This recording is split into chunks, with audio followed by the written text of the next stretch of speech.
Okay. You might be a little bit garbled, so if we ask you to slow down or repeat yourself, I'll try and manage as best we can with the technical situation. Okay, if we've got everybody, then I'm ready to get started. I will call the March 9th, 2021 meeting of the Planning Commission to order, and I will call the members of the Planning Commission's names. And if you would answer when I call your name so that we can determine that we have a quorum. Nick? Here. Christy? Present. Bryce? Present. Mark? Here. Brian? Here. Morton? Here. We have all 7 members of the Planning Commission present, so we have a quorum, and I will lead the Pledge of Allegiance. I pledge allegiance to the flag of the United States of America and to the republic for which it stands, one nation, under God, indivisible, with liberty and justice for all.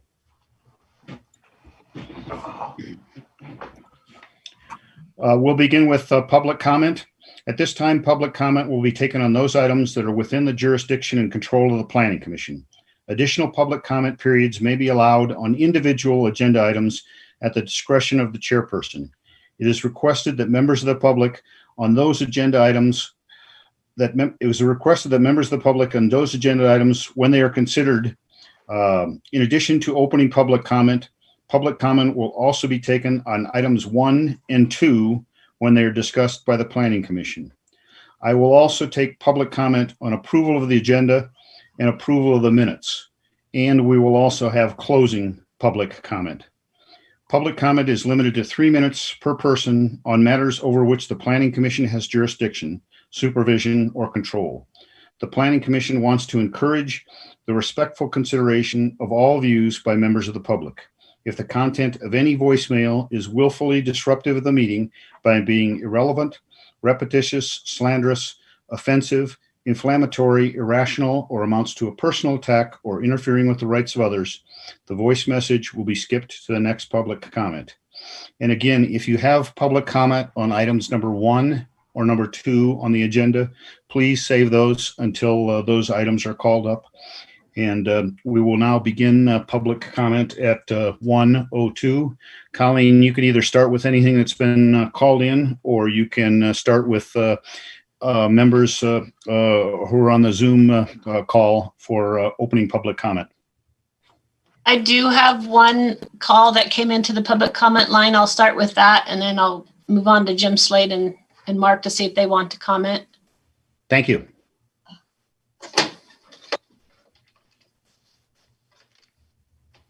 Just give me a second. Ellie Waller, W-A-L-L-E-R. I'm asking the planning commissioners to request a presentation for an upcoming meeting on community plans. It is time to prioritize updating the various plans. The upcoming presentation on transfer of development rights is only one reason. The future land use maps were really never open for discussion and action during the master plan update, and were put in place by staff as directed by, I'm not really sure whom. The approval of projects based on future land use maps is not always consistent with what the individual communities may want to see on the ground in the future. An example, Clear Creek in Tahoe is proposing a potential development on an adjacent property they own under their LLC called 545-acre Schneider Ranch property. Agenda item number 3, a brief presentation by Community Development Staff of Transfer of Development Rights Program in Douglas County. Staff will provide a historical summary of the use of transfer of development rights and review the analysis provided in the 2020 master plan. This item should become the subject of a joint Board of Commissioners and Planning Commission public workshop for input from the community as well as staff. Agenda item number 2, for possible action, discussion on a request for a special use permit for manufactured home park consisting of 159 homes, a clubhouse, and amenities. The subject property is located along Muller Parkway and Pinette Road, east of Highway 395 in the Gardnerville Community Plan area. I would like staff to give a brief summary of what it means to annex property into the town of Gardnerville. What responsibilities like water, will serve, etc., come with annexation? This is yet another example of the necessity of community plan updates so all residents in specific locales can weigh in. Is there a required phasing plan, and how many years are anticipated for the build out of the proposed 159 units? Will all pads, I guess they're called, be prepped so people have a choice of location, or is this phased in segments of the property? Will landscaping the entire project be required in phase one? Describe metal open perimeter fence. Is there an intent to screen from neighboring housing development? From the staff report, P3.27, new types of neighborhoods and agri-hoods. Gardnerville may discretionarily allow new types of neighborhoods in receiving and urban reserve areas reflecting emerging social and economic trends.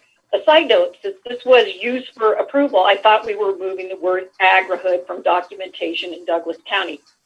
And lastly, are there associated county financial obligations for Moeller Parkway associated with this project?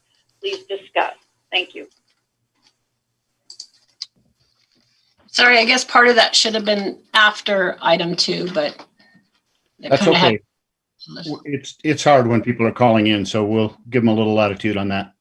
Okay, and it looks like Jim Slade would like to comment. Jim, you're up. Please, you have 3 minutes. Can you hear me? Yep, go ahead. Jim Slade. I know how. Oh. Excuse me? You must have gotten cut off, Jim. You want to go ahead and start over and we'll start your time over? Okay. Jim Slade. I know how important it is to all the planning commissioners to hear public comment from concerned members of the public on all action agenda items that come before you. So I want to thank Chairman Walder for allowing public comment on items 1 and 2 when they are being discussed by the Planning Commission, as it should be. Chairman Walder reminded all of you at your meeting last month that public comment is always welcome and that the Planning Commissioner should never make up their minds on any agenda item until I've had an opportunity to hear from the public.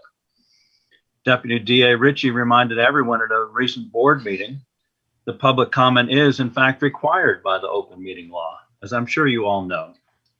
So to any planning commissioner who ever objects to having to listen to public comment on various issues, I would remind you that you need to abide by the policy of the Planning Commission, the directives of the chairman and the office of the district attorney, and obey the dictates of the open meeting law.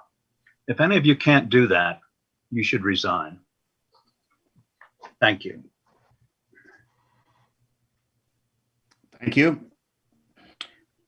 Anybody else for a public comment, opening public comment? Nobody else has reached out, so. Okay.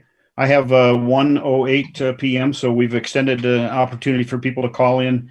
Again, I failed to give the phone number, but for public comment on the individual items that we have for public comment and for closing public comment, the number is 775-783-6088. Is that correct? Did I get that number right, Colleen? Yes. So you can phone in public comments during the meeting, and as always, emailed comments are appropriate. planning@douglasnv.us. Those are additional methods for public comment. So we'll close public comment, opening public comment, and we'll move to approval of the agenda. I'll read this into the record. For possible action, approval of the proposed agenda. The Planning Commission reserves the right to take items in a different order, to combine 2 or more agenda items for consideration, and to remove items from the agenda or delay discussion relating to an item on the agenda at any time. We have 3 items listed on our agenda. Does anyone have any questions on the or comments on the proposed agenda items? Maureen. Mr. Chair, I would like to have the board consider removing item 3, the TDR discussion, from our agenda. Over the last couple of years, we've had a lot of presentation from staff. We spent hours during the master plan hearing about the TDR program, and I don't think it's relevant to what we're doing right now. Staff has been tasked with coming back to us and to the Board of Commissioners later on in the year with upgrades and updates and revisions to the TDR plan. So I would like to remove it because I just don't think it's relevant at this time. Thank you, Maureen. Other comments or questions on the proposed agenda?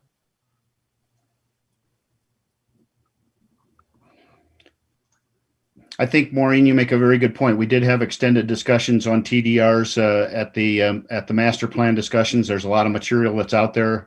I do want to extend a courtesy to our new member and anybody else who does have items that they want to bring forward. So I'd like to be as liberal as we can on agenda items. I do recognize that we want to be efficient in our meetings. We want to use the staff time very efficiently as well. So I think your point is well taken. But I would hope that we could accommodate people where we can accommodate them with their requests to have materials brought forward and discussed in a public forum. Other comments or questions on the agenda? This is Nick Meyer. If you can point me to that material that's pertinent to the TDR discussion that Maureen spoke about, I would be happy to remove this if this is redundant for the rest of the staff. Well, it's up to members of the Planning Commission on the approval of the agenda. I think most of the material that was in the master plan has been included by the staff in the material in the packet. But again, I'd like to indulge members where we can if they only have 4 or 5 questions that they want to ask, and if it's information that they feel is necessary to be brought forward. That certainly is something that all members should be entitled to do and have discussion on. So I'll leave it to the will of the Planning Commission as to how they want to handle this agenda item. Bryce? Thank you, Mr. Chairman. I agree with Maureen, and I appreciate and respect Member Meyer's comments. I think the challenge with this is, each year, different commissioners are going to review different things. We spent a lot of time in the master plan. I think it's difficult to go back and educate new planning commissioners on different programs or different subjects within the county that have already been kind of dealt with. And so if Member Meyer is open to it, I think we provide the information, provide direction to where that information is. And if there's further questions and we need to bring this back for some sort of discussion or debate, I think, I speak for me, I would be open to that. But it does seem like a lot of time being spent going over something that we've already spent quite a bit of time on. But I do want to respect Member Meyer's request and try to get him the information that he needs. And if he's amicable to that, then remove it from the agenda. Yeah, I'm amicable to that, but I'd like to reserve the right to bring it back in the future to specifically talk about how do we improve this program, because it historically, it hasn't worked for the last 10 years. So I think planning needs to come back with a presentation on how we're going to improve this program, update this program in the future, because it historically, looking at the data, it just doesn't seem that it's working. Very, very And good. I know that staff has some ideas on how to move forward on that. Thank you, Nick. Very, very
who would like to make a motion on approval of the agenda? That'd be appropriate at this point.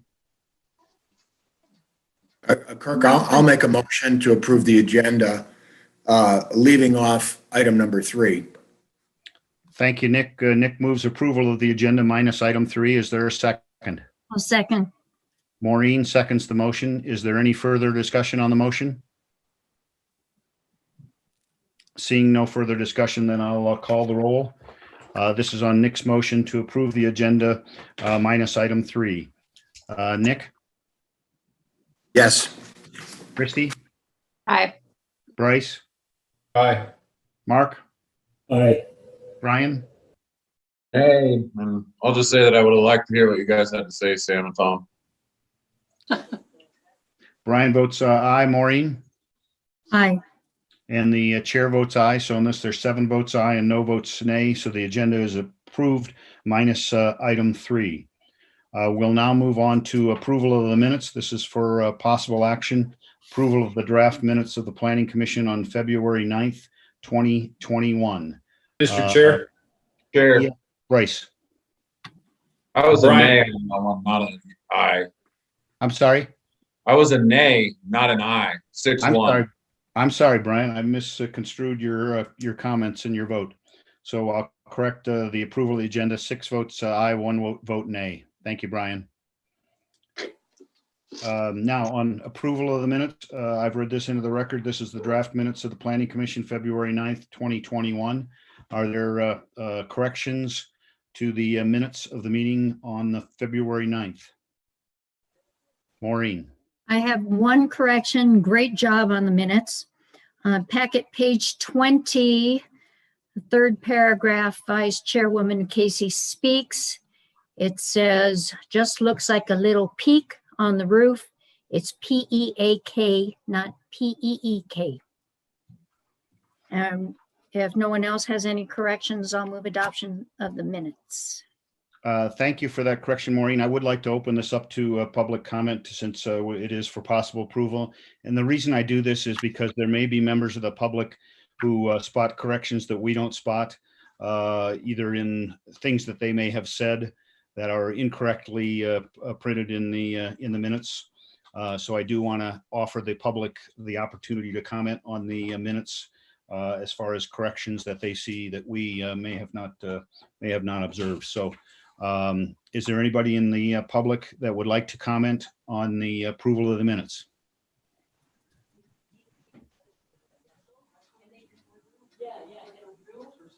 Okay, if there are no public comments on approval of minutes, then Maureen, you can go ahead with your motion to approve the minutes. I'll repeat my motion to approve the minutes with a single correction. Thank you. Is there a second? Second. Nick seconds Maureen's motion to approve the minutes. Is there any discussion? Seeing no discussion, I'll call the roll on approval of the minutes. Nick? Aye. Christie? Aye. Bryce? aye. Mark? Aye. Brian? Aye. Maureen? Aye. And the chair votes aye, so approval of the minutes is 7 in favor and none against. So the minutes are approved. We'll now move to the first agenda item, and I'll read this into the record. This is for possible corrective action. Pursuant to NRS 241.0365, notice is provided to the public of an email dated March 1st, 2021 from a member of the Planning Commission to a quorum of the other planning commissioners on a matter within the, quote, supervision, control, jurisdiction, or advisory power, unquote, of the Planning Commission. Specifically, the March 1, 2021 email discussed a project for Stone Ridge Communities LLC, owned by James J. Butch Perry, APN 1220-11-001-077 and DP 20-0320 and related matters which may come before the Planning Commission for action at a future Planning Commission meeting. What I would like to do on this item is I'd like to first ask members of the Planning Commission if they have questions on the item. And after any questions from the Planning Commission members, I would ask each member to provide a brief statement for the record concerning the matter that we have before us. We'll then go to a public comment. And after that, we will entertain a motion and discussion for approval of the motion. So are there any questions of the members of the Planning Commission on this particular item that I've read into the record?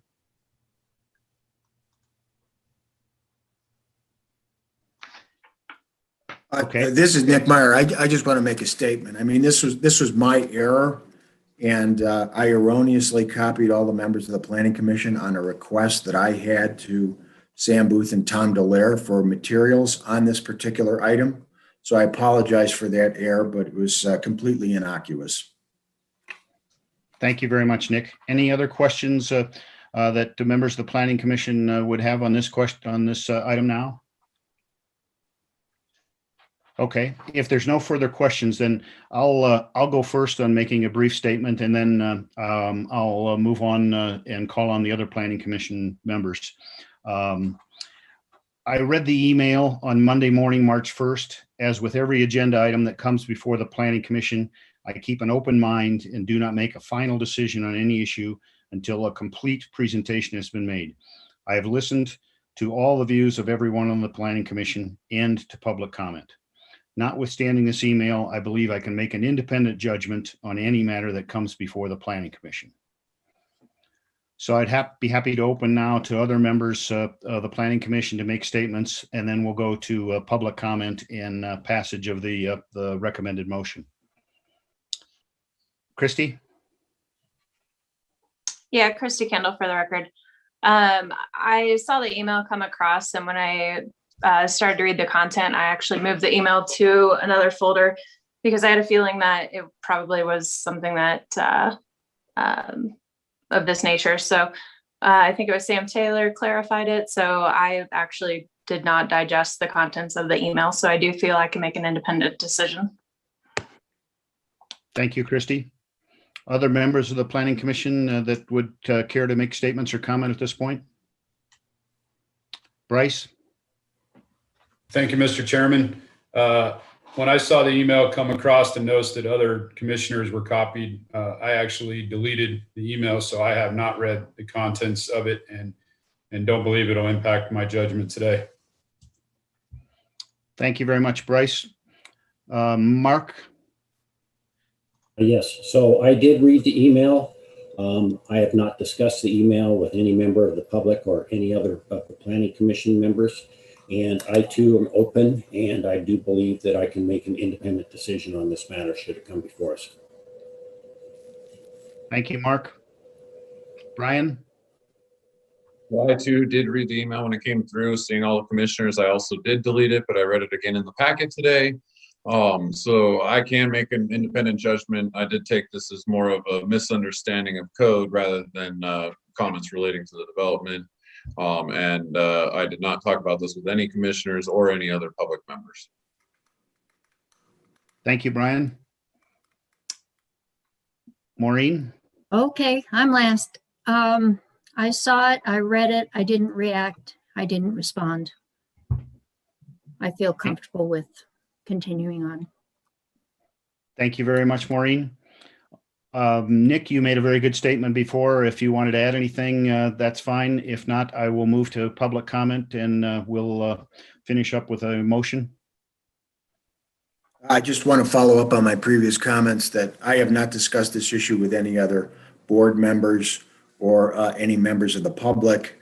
The material that I was requesting was subsequently provided by Sam Taylor and the planning department. So the material that I requested was provided to all the commissioners. Thank you very much, Nick. I would like to open now this to a public comment.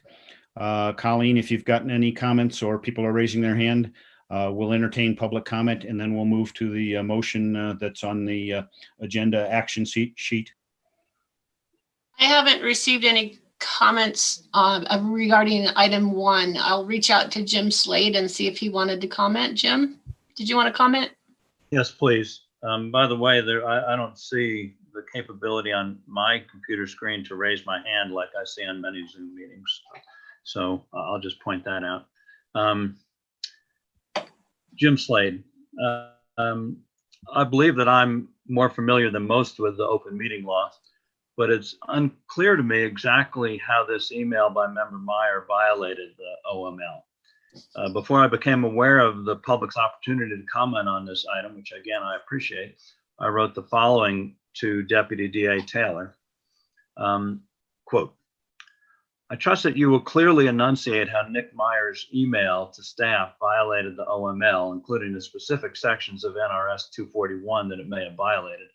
It seems to me that he was almost exclusively asking for further information and clarification, something that he thought his fellow planning commissioners might also find helpful in making an informed decision. Mr. Meyer doesn't seem to be saying how he might vote, nor does he seem to be trying to influence the vote of others. I don't see how this would be characterized as a walking quorum, since to my knowledge, no other commissioners responded to him. Mr. Meyer's email, it seems to me, could or should have been added to the supplemental material by staff, since it was sent over a week ago. Is that not so?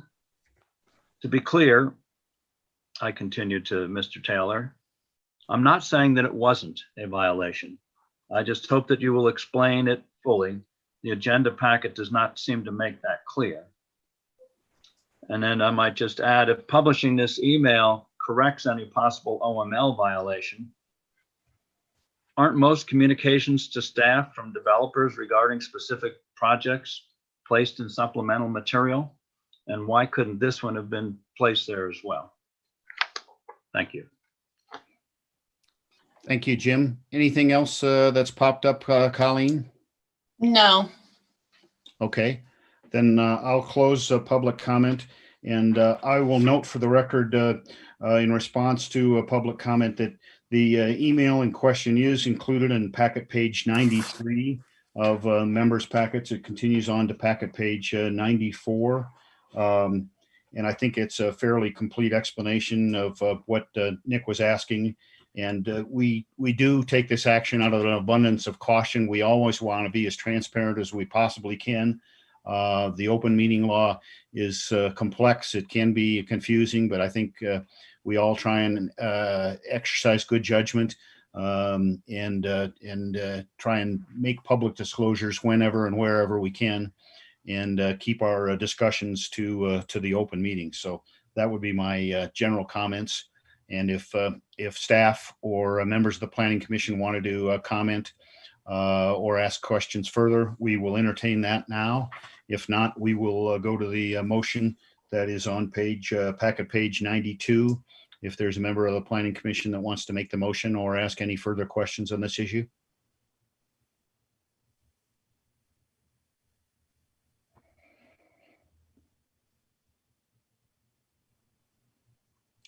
Bryce?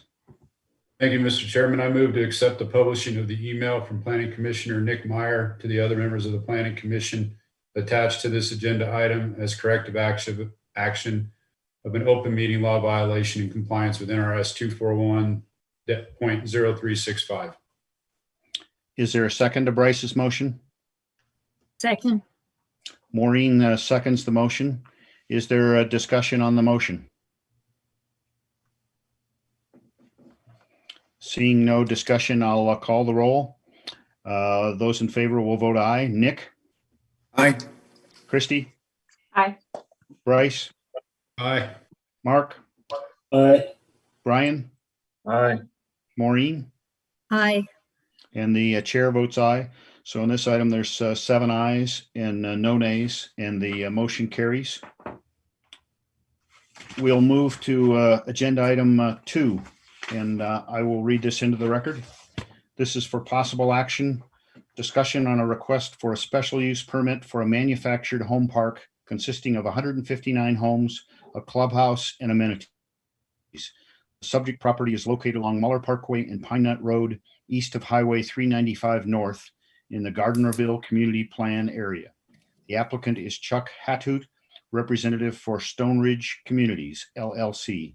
The current property owner is James J. Butch Perry, APN 1220-11-001-077. Development application DP 20-0320. And as we usually do, we'll start with the presentation from staff. We'll then move to the presentation or comments by the applicant. And then we'll have questions from the Planning Commission and public comment. So Lucille, I think you're on top on this one. So if you would go ahead. Sure. Well, Thank you, your Mr. presentation. Thank you, Mr. Chairman. For the record, Lucille Rayo. I'm going to do a brief presentation, and then the applicant has a more extensive presentation. So I'll begin. On this slide, we have the zoning and the land use. Zoning is multifamily. Land use is also multifamily. The site is located southeast of the town of Gardnerville, east of Highway 395, and it fronts along Muller Parkway and Pine Nut Road. It's also within the future urban reserve area as part of the Gardnerville Plan for Prosperity. I'll read a little excerpt from the Plan for Prosperity. Minden and Gardnerville's receiving and urban reserve areas represent long-term opportunities to develop the next generation of residential neighborhoods. Next slide is an aerial of the surrounding parcels. And as you can see, most of the property surrounding Mr. Perry's property is vacant, with the exception of the Gardnerville Water Company, the Chateau and Assisted Living Facility, and the Gardnerville Health and Rehabilitation Center nursing home. The county and the town is expecting future growth to expand to this area. Zoning map. So we have the subject parcel is multifamily. We have A19, we have general commercial, we have the Gardnerville Water Company public facility, some more A19, light industrial to the east, and some service industrial further east and south. Here's the site layout, which you can find in your packet, page 118. This project has 159 homes with garages. It includes walking paths, a community center with amenities such as a putting green, pickleball, horseshoes, a tot lot, and a dog park. The applicant is required by code, Title 20, 664-110, to provide amenities and open space, as well as parking, perimeter fencing with a 6-foot landscape buffer. The landscape buffer will be on the outside, as you can see, as depicted in the site plan here. The development plan proposed by the applicant since 2018 is 159 homes, as I described, open space, clubhouse, guest parking. The density at this point is 5.4 units per acre. Multifamily zoning does allow 16 units per acre with only a design review and no public hearings. The applicant has proposed this project to Douglas County since 2017 and has been working with staff for entitlements. Those entitlements all went before the county commissioners beginning in September of 2017. Mr. Perry received approval for master plan land use change from agriculture to multifamily residential and a zoning map amendment to include the manufactured housing overlay, which is required for a manufactured home community. So as you can see, the history of entitlements on this slide from September through August of 2019. Staff's findings can be found in the packet on pages 102 to 105. Staff believes all findings can be made to approve the proposed special use permit. The proposed manufactured home community has received all required entitlements with regards to zoning and master plan changes. The required approval for the special use permit only pertains to a manufactured home park and would not be required for other multifamily uses. It is within the Planning Commission's jurisdiction to approve the special use permit and impose additional conditions as part of the special use permit if they deemed it applicable. Staff is recommending approval of DP 200320, a special use permit for Chuck Hathoot, representative for Stone Ridge Communities LLC, and the owner is James J. Butch Perry, based on the staff report, required findings, presentation, and public comment. I'm available for any questions. Thank you very much, Lucille. Chuck, I don't know if you want to share your screen or if Lucille has information that she can present for you, but we'll turn it over to you. And then we also do have representatives of the Gardnerville town, and other county staff on the Zoom call that are able to also answer questions at the appropriate time. But Chuck, you're next, and please go ahead and either share your screen or allow us to present whatever visuals you want to have.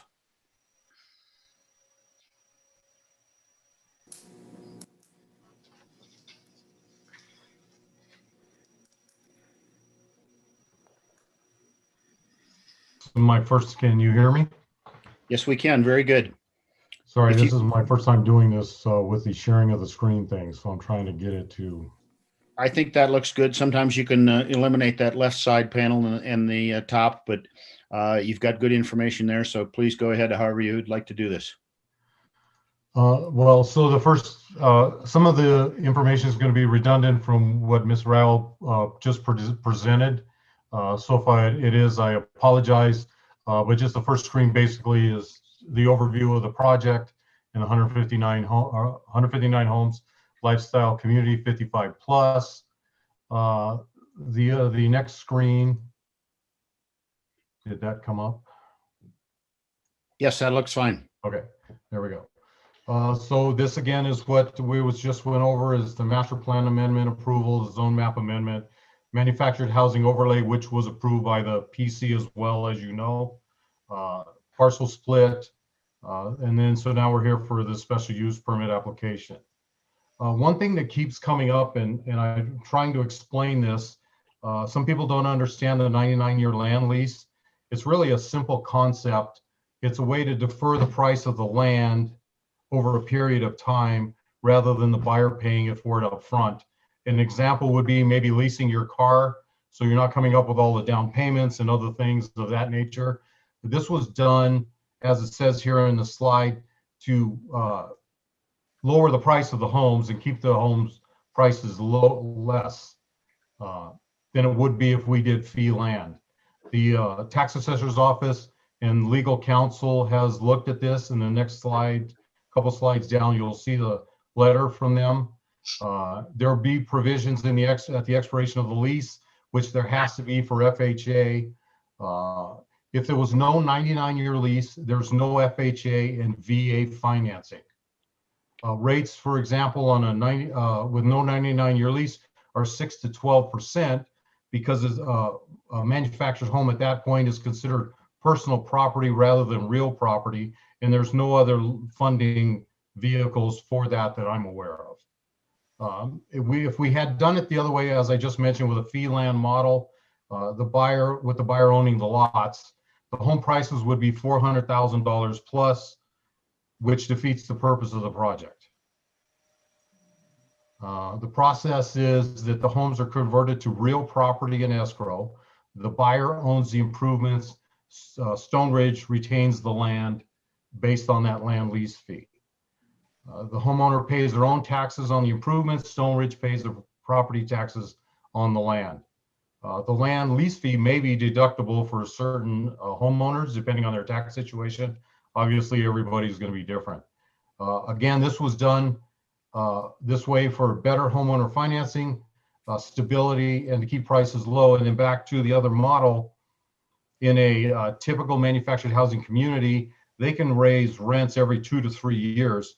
We're going to have fixed rate increases in that 99-year land lease, so the homeowner is going to know exactly what they're getting themselves into. Our VA and FHA financing is currently at 3.25% to 3.5%, as opposed to what I just mentioned with typical manufactured house community financing at anywhere from 6 to 12%. Any questions on this? Because I know this keeps coming up about the land lease fee while I'm here. What are the fixed rates that you're going to charge? We have none. That's not in stone yet, but there's certain criteria that we have to meet through Social Security as far as rent increases and that moving forward. So are these rate increases on the price of the home or on the land? No, just on the land lease. This is strictly all about the land lease. Once they buy their home, and that's done, obviously. Plus, I'm glad you brought that up. There is no HOA on top of any of this. This is all there is the one land lease fee is going to cover everything. Chuck, why don't you try and go ahead with all of your presentation, and if members can just save their questions until we get to the end, that might facilitate the discussion. Then we'll recognize people for as many questions as they have. Sam Taylor, Sure. did you need to interject something first? Mr. Chair, Sam Taylor on behalf of Douglas County DAs.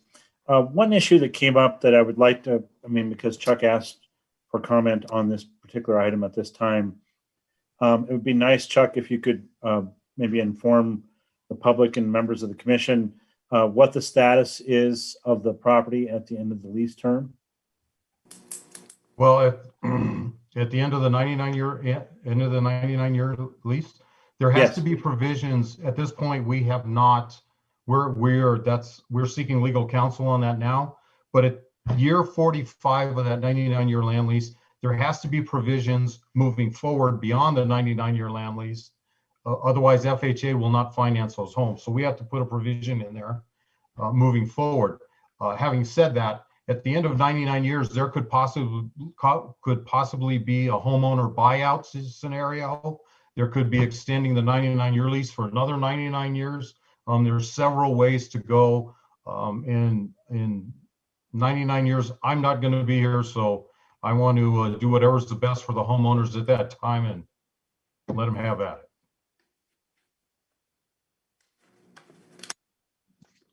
Chuck, why don't you just go ahead and finish off your slides, and then we'll come back to members of the Planning Commission or raise other issues.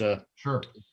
Thank you. This one in particular, I was asked about with the assessor's office, and this is just the email from the assessor in regards to the project, and he consulted with legal counsel, and I'm not sure which legal counsel they use over at the assessor's office, but they were in full agreement that they could do this as a leasehold account for property taxes and that, and they had no issues with it moving forward. And in fact, they said they had done this previously in another development. The next slide is just the same slide that was presented before. Moving forward, this is just another aerial with, everybody knows Walmart's there, Carson Valley Medical, the golf course is just on the other side of 395. It's just a perfect location if you're 55 and older, in my opinion. That's the recorded parcel map.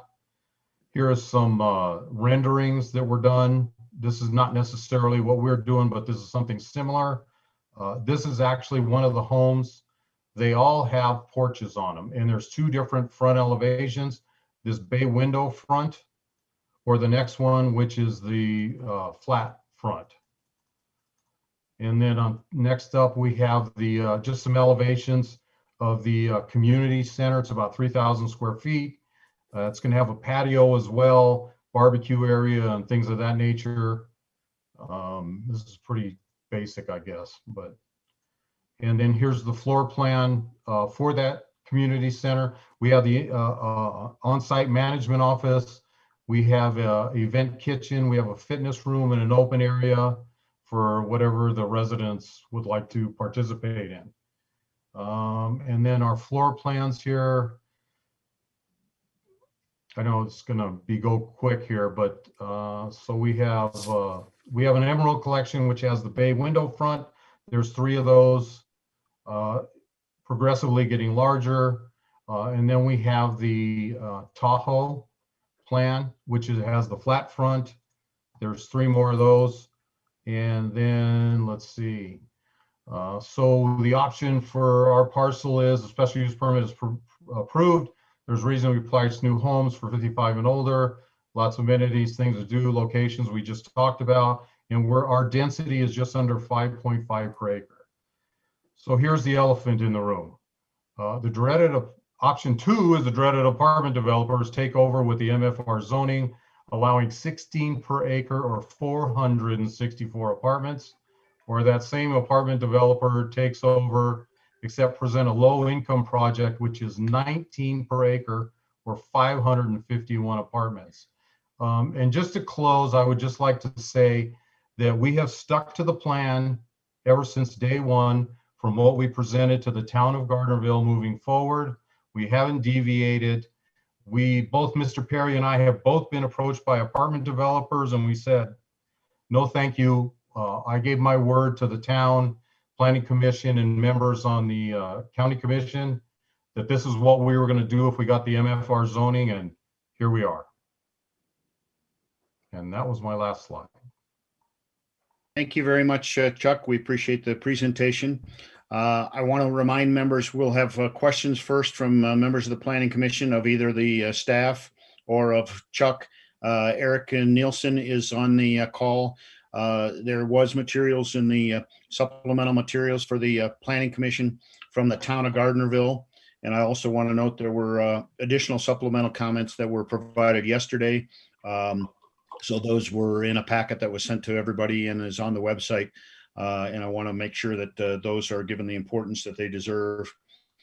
We do have specific findings for the special use permit. They are on packet page 102, starting with A and going all the way through H. So those were the important part of the material that need to be voted on when we get to the process of having a motion and voting on those. So with that in mind, I'll turn it over to members of the Planning Commission for questions that they may have, and then we'll move to public comment and take it in that order. Maureen, I saw your hand go up first. Would you like to start? Could we hear from Eric Nielsen about the conditions being imposed by the town of Gardnerville? At their board meeting, there was a lot of discussion regarding trash bins versus trash enclosure. So it'd be nice to get the clarification from their town manager. A very good point. Eric, do you want to take 2 or 3 minutes and run through what happened at the town meeting and then specifically address Maureen's comments? Yeah, the trash service has been a point of discussion. The developer seeks to have or had asked to have individual totes, and those would be the blue barrels if you live in Gardnerville, or the green barrels if you live in Minden, just the 90-gallon totes that you wheel out to your curb. Those are more used for single-family dwellings. What the town does is, because this is a single ownership commercial development, we require the trash enclosures, kind of the big 2 cubic yard dumpsters that the truck comes by and picks up. There's advantages and disadvantages to each. Obviously, with the individual totes, the time to pick them up is greater than going and doing the dumpsters. But also, the town does make more towards its utility to have individual totes. It is more convenient for the individual owners to have the totes, as they can store them in their garage or behind their house, wheel them out during trash day. It is cleaner as well. The big problem, I think, with the individual totes is, number one, the roads are narrow. To pick each of them up with your trash truck when you got 159 of them out there would be difficult. And the other reason why generally single ownership, where Chuck is owning the whole property, we bill one owner, not 159.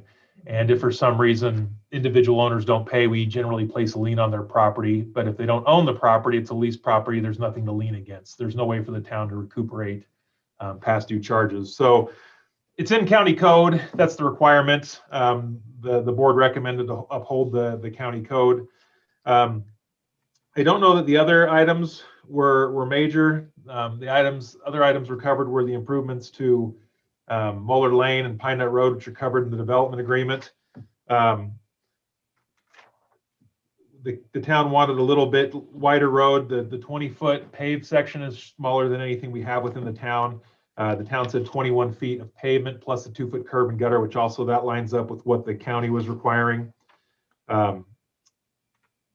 So there's some requirements that to help the project meet the town of Gardnerville design guidelines. We went over those at the town board meeting. Chuck didn't raise any objections to any of those specifically. So with that, I can answer any other questions the planning commissioners may have, but that was the sum of what the town board discussed. Thank you, Eric. Maureen, did you have anything that you wanted to follow up with Eric or anybody else at this point? Yes, I do. Eric, if the planning commission approves the large bins as opposed to the individual cans. Would that require a design change in the project itself to accommodate the larger bins? Yeah, So they're what not would- shown on the site plan. So when the developer still has to get a site improvement permit to construct the improvements, the roads, the water, the sewer. So at the time of site improvement permit, we would work with the developer for the locations of the trash bins. And it's calculated at half cubic yard per week. With 159 units, they need 80 emptyings of bins. The bins are 2 yards. So they could do 40 bins once a week, 20 bins 4 times a week. So there's different combinations and ways to make it work. It would just be up to the developer how far to space in between the houses or where to locate them and the frequency of pickup. We pick up 5 days a week, so you could potentially, I think, go down to 15 bins or 12 bins, whatever. Or like I said, you could have a bunch. It just depends on the frequency of how often we would pick them up. And one of the concerns that was brought up, just a second, Sam, can I just, let me barf this out and then you can talk. One of the concerns that the applicant expressed was people coming from out of the subdivision and dumping debris into the boxes. That could be remedied if they gated the entrances. Is that correct? All of the trash bins required by the town for the solid waste enclosures have gates in front of them. The town can provide locks to lock those, where then, it'd kind of be a pain. You'd have everybody out there would have to have them. It could happen. It could be a problem. We see in Aspen Park. Aspen Park's very similar to this. We don't have people coming from off-site going into the community and dumping, but I'm sure it happens on occasion. But it's not. I don't think it happens often, as those bins in Aspen Park are rarely overloaded. Thank you, Eric. Maureen, did you want to follow back up? I know Sam Taylor had his hand up, and then we can go to Nick after that. No, I'll let Sam and Sam talk. Okay, Sam Taylor, and then Sam Booth, if you had a point on this, or then we'll move to Nick as far as planning commissioner. Sam Taylor, go ahead. Yes, Sam Taylor on behalf of Douglas County DAs. I'd just like to note for the record that I don't think determining how Gardnerville provides trash services necessarily within the purview of the Planning Commission. I think you can require the trash service be provided, but I'm not sure that it falls under the authority and control of the Planning Commission to determine how Gardnerville performs their trash pickup services, because they have their own standards and they have the authority to do that as granted to them by the Board of County Commissioners. So I'd just like to note that for the record. Thank you, Sam. Sam Booth, did you have your hand up or need to interject, or should we move to Nick?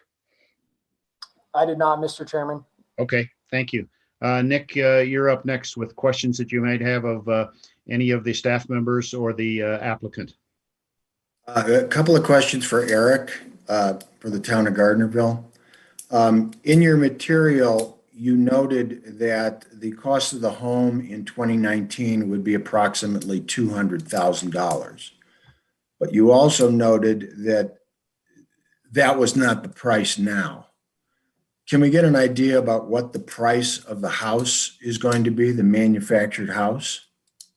I'll probably let Chuck speak. I think that the price is actually pretty close to what it was when he initially made the presentation. I think he said low 200s, and now I think he's talking mid 200s. I think I had remembered that $400,000 value that Chuck had brought up in the materials, where he said that would be the cost if the land was purchased. So I think that my materials, while there has been a price increase, I think that my materials might have made the price increase seem more dramatic than what it originally was. Okay. And Eric, you also noted in your discussions that the development agreement required that the applicant widen Muller Lane to 4 lanes, and that is in the development agreement. But you also specifically noted that the applicant was not agreeing to do that in their application. Did you get that resolved? Well, Excuse me, Eric, before you go on to this, we're starting to get way far afield of what we have before us. We don't have the development agreement before us. We don't have conversations or discussions with the developer. I'm willing to allow our discussion to move beyond the strict issues that we have before us, but I want us to be all very careful. And Sam Taylor, please jump in if I'm stating this incorrectly. That we're not redoing things that have been done previously in the development agreement, in the master plan amendment, in the zoning map. We have before us the specific use permit, and we need to be discussing items that relate to the specific use permit.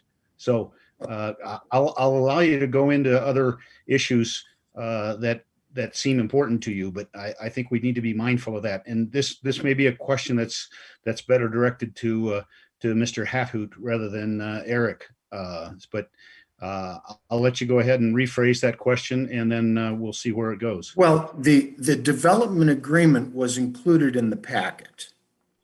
So I reviewed the development agreement, and it very clearly states what the developer is required to do in order to develop this property. So I'm asking, are we sticking to the development agreement? Is the development agreement somehow moot at this point? Well, again, I'll interject. It's not for us to determine whether we're asking for revisions to the development agreement, or whether the development agreement is moot, or whether somebody has commented on the development agreement. The Planning Commission did not approve the development agreement. The Planning Commission cannot revise the development agreement.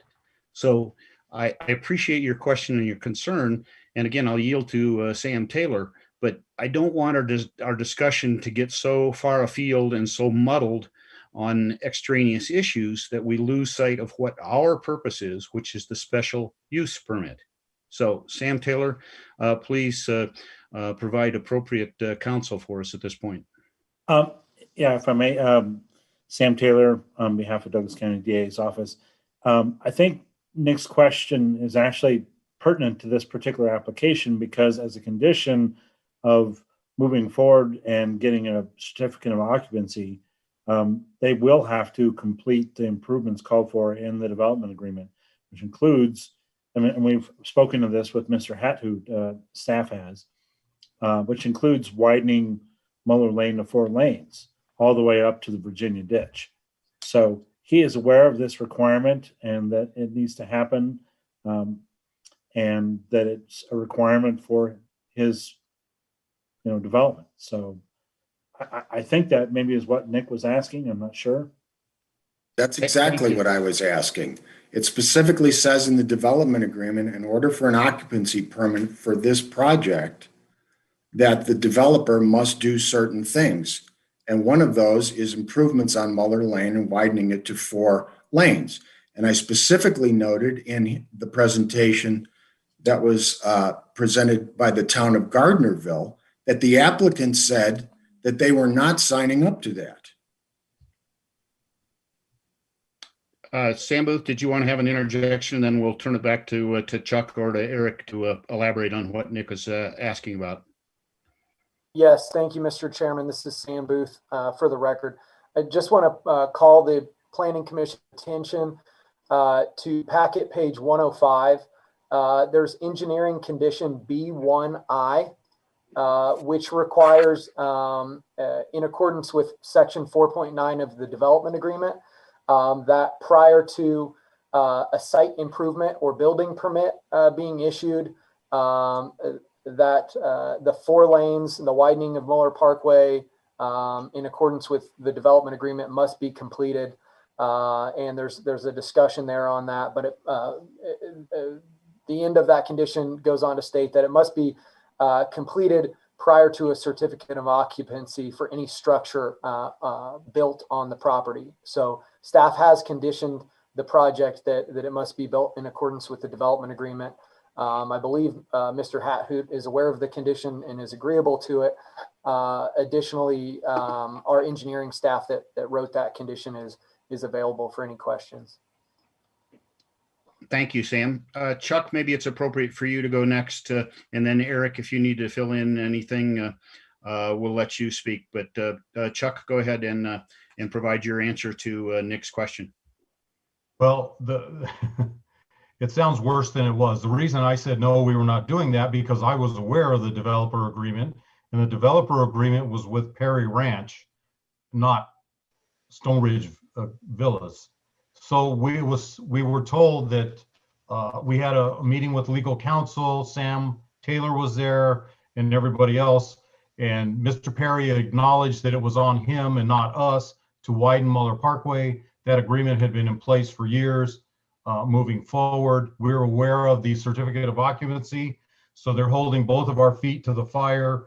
There was also a provision of possibly doing a bond, but I don't think that's going to happen. The way it looks is Mr. Perry is getting started on with the plans, updating the existing plans to go ahead and complete the widening of the road.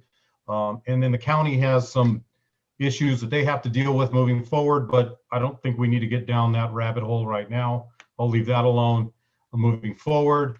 As far as the trash enclosure thing, I'm back on the agenda on April the 6th. As far as that goes, we found another 3 feet in the road width to moving forward. The other thing too is we were going to put the totes on site. We were going to have a pad for our residents to put the totes on moving forward. So, and I was able to drive around. I just was in Gardnerville all last week. I found streets that were way narrower than ours that have totes moving forward. So if you figure the numbers, the totes are about 24 inches deep, so 2 feet on either side. So you have 4 foot there, plus we're going to be able to widen the street to 23 based on the redesign of the curb and gutter structure. The project was not designed with bins in mind. When we first had our pre-development meeting, that's how it was laid out, and Tom Dallaire was the town manager at the time. I'm just thinking of our residents primarily schlepping their trash into these bins, and I know they do it in other communities, but we've taken great pride in trying to get this thing as close to a stick-built development as we can. As far as the building, Mr. Nielsen is incorrect. The bank is putting a loan on these houses because they're converted to real property. The town could put a lien on them if they wanted to as well. I think there's some happy medium there. If Stone Ridge was to guarantee, if somebody was 90 days late or more, maybe Stone Ridge comes in and backs it. I mean, there's ways to work that out. And I know you don't want to go down that rabbit hole, but I thought I'd better say something to that point. We're just trying to make this as clean and nice a development as we can for a price. The more things we add in there, the more we have to raise the price. The price of the homes is still in the mid, well, depending on what I always said it was going to be mid 250,000s. It was never lower. It was never that. So right now we're at 260, 270 for all our models, which still to me is mid 200s was what I said. And that's not in stone, honestly, but I don't know that it's going to go up more than that. Hopefully, if we can keep costs down.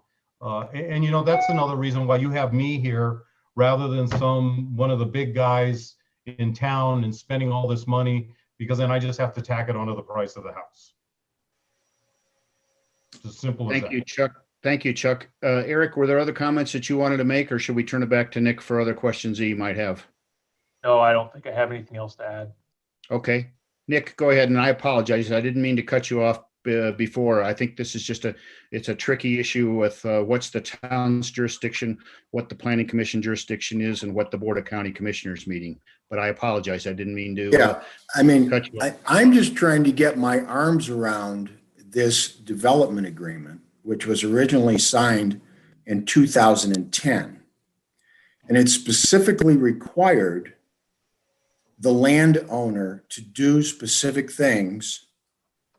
For instance, no TDRs were required for this particular project. If the owner built the road from Muller Parkway, from 395 to the roundabout, from the roundabout to the Virginia Canal and Pine Knot Road. So one question is, Did the owner build the road? Did the owner build the road in lieu of TDRs? The owner did build the road. The road's in. It's installed. It was built by Butch Perry. It was built by Butch Perry. And when was that completed? I don't recall. 12. Yeah. Go for it, Eric. 2012. 12. Okay. So he did fulfill that part of the development agreement. And he's still on the hook for the other 2 lanes. What was that, Tom? He's still on the hook as the property owner. He's still on the hook for the other 2 lanes. Okay. But he seemed to, in his presentation to the town of Gardnerville, he seemed to say that he wasn't signing up to that. Hat Hood isn't the property owner. It's a different individual. Yeah, Eric Nilsson, Mr. Mayor, Commissioner Mayor, that I think is the confusion. Chuck said he wasn't going to build it because he is saying that Butch Perry, the property owner, is going to build it. So when he came in and said, I'm not doing it, it wasn't that it was not going to get done. It's that he personally wasn't going to do it. Butch was going to do it. Okay. And the other point I would make, Nick, is I think Sam Booth really clarified it. When you look on packet page 105, the conditions that the engineering department has conditioned this project B1i, and it starts with, in accordance with section 4.9 of the development agreement between Douglas County and Perry Enterprises LLC, recorded as document number 0779958. Then it goes on to the next page, and I'm not going to read the whole paragraph, but that is everything that is required as a condition that we will be agreeing to with the special use permit. So I think that Tom has attested to what's been done, and I think we're on the right track on that. But go ahead with other questions that you might have, and then we'll move to other members of the panel. I'm concerned about taxes and land use taxes. I've heard the developer say that they talked to somebody in the assessor's office.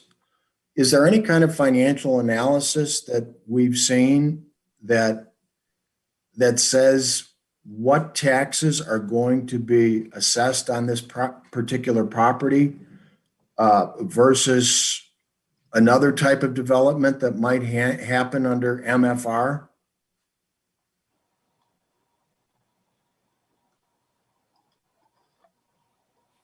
I'm not sure who you're directing. I'm not sure who you're directing. I'd like to direct that to Chuck, because he said that he's talked to somebody in the assessor's office. Well, there's the letter from the assessor's office that's in the packet. But Chuck, would you like to go ahead and take a stab at that? Sure. Because of the 99-year land lease, Stone Ridge Villas owns all the land. So Stone Ridge Villas pays the property taxes on the land. The homeowner pays property taxes on the improvements. If you ever looked at your tax bill, that's broken out that way on improvements in land. That's all it is we're paying the one part, the homeowner's paying the other part. So they're paying the part on the home itself. The improvements, correct. And are you going to carry the financing for homeowners on these homes? We are not. We have VA and FHA financing, just like you were buying a condo or any other house. That's why we went through the pains to do this like it's done with the 99-year lease, with converting them over to real property, so that we could get our home buyers the better financing, as I said earlier, as opposed to normal manufactured, which is 6 to 12%, and we're only at 3.25, 3.5. Okay. You know, the other concern that I had with this particular property is the fact that you are stating that this is a 55-year and up community, which means that the fire department and the ambulance are going to be coming into this property for health reasons more often than another type of property or residential neighborhood. The other thing that I noted in the property is that it's up to the property to police on-street parking. So with these narrow streets that you've got, if you don't do the job of policing on-street parking, there is a very real possibility that emergency vehicles are not going to be able to navigate those narrow streets. So has this plan been submitted to the East Fork Fire District, which will have to respond to this, to any emergency in this development? It absolutely has. If you look on the site plan, you'll see that there's no dead ends, which was one of the criteria for fires. So we had to redraft it to make that accommodable. And as far as the parking on the street, we have rules and regulations. We don't have CCNRs, but we do have rules and regulations. And that is one thing that we will be a stickler on. And you have to think too, that because we have a 2-car garage, we have a 20-foot, 5-foot setback off of the street. You could park 4 cars on your own lot. Plus we have per code more guest parking than is required. But yes, we will definitely be policing the parking on the street, and we will do our very best to make sure that that's not an issue. But has East Fork reviewed this plan? They have. And we have a will serve letter from them as well. Which is not in the packet. Well, that was all part of the overlay and all the other zoning and everything else, I believe. Nick, if I can point you to packet page 117, item G, I think that might answer your question.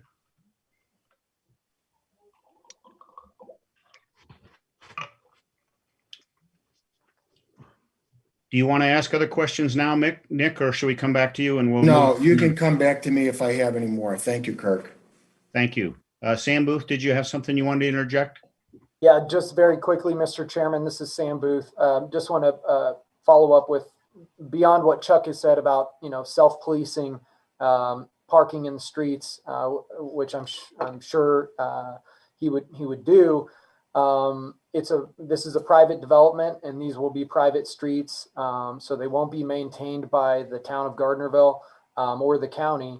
But because that's a requirement of the development, that there's no on-street parking. If there are issues with on-street parking in the future, someone can report that to code enforcement. The fire department could even report that. And then it would be a code enforcement complaint, and community development would handle it from there.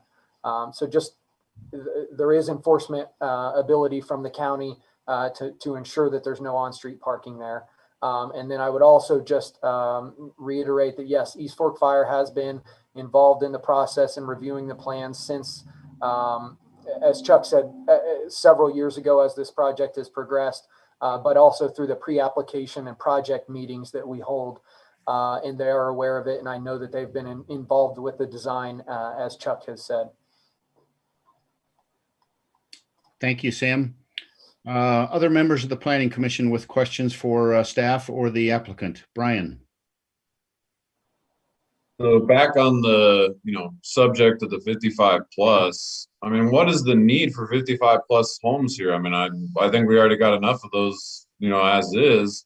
And the people moving into these are only going to vacate more expensive homes. So are we really even providing anything that's affordable, or are we just making more retired homes for Californians? I mean, I was excited to, hear that we had these coming in, but I did not remember the 55 plus part.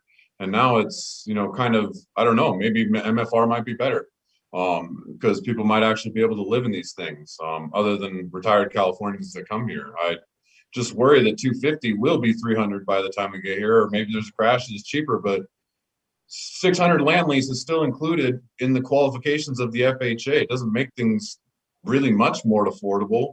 Doesn't make the loan more affordable because you also have a land lease, and you fail on your land lease, you lose your property too. So I don't know. I'm kind of mixed on this, but if you can explain maybe the thought process behind going 55 plus, and I don't know if it's maybe something from the past, maybe Sam Taylor, Sam Booth, somebody can fill me in there, and maybe we can move from there.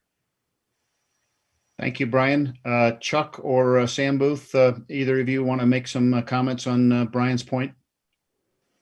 I think I can. We did a sample scenario of somebody buying a $400,000 house. Even with the land lease fee, we were saving them $630 a month. Now, that was 2+ years ago. If you look at the market now, you're hard pressed to buy anything for $400,000 from what my research has shown. Moving forward, as far as the 55 plus, that was done primarily to appease the county, and that's kind of what they were looking for when I went to get zoning moving forward and to push this project through, which was fine with us. And as far as as far as the MFR thing, Commissioner Oland, you had mentioned in our manufactured housing overlay meeting that having that many apartments was not an option, and that was one of your primary reasons for approving Stone Ridge. If you look at, but back to your earlier point, if you look at the price point in Gardnerville now, we are going to be able to save people money. It is, I have over 100 people that have signed up on the website. I have done minimal marketing, and only my best resource has been the Sierra Scoop, which is local, as you know. So what I'm getting is primarily locals that are either downsizing or need a place to live, what have you, moving forward. To your point, I don't see the Californians running us over, but I'm going to, the people that have signed up on our website on our future buyers program, they're going to get first shot at these things.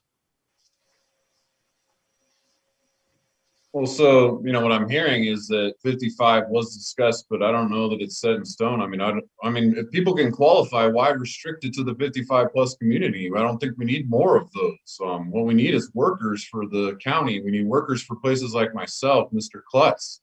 I think we need people that are of age that people can move into this, and putting that qualification on is something that, out of the whole application is kind of this time sitting not so well with me. I do believe my comments regarding the MFR are accurate, though we have seen more MFR projects lately that aren't the 16 per acre.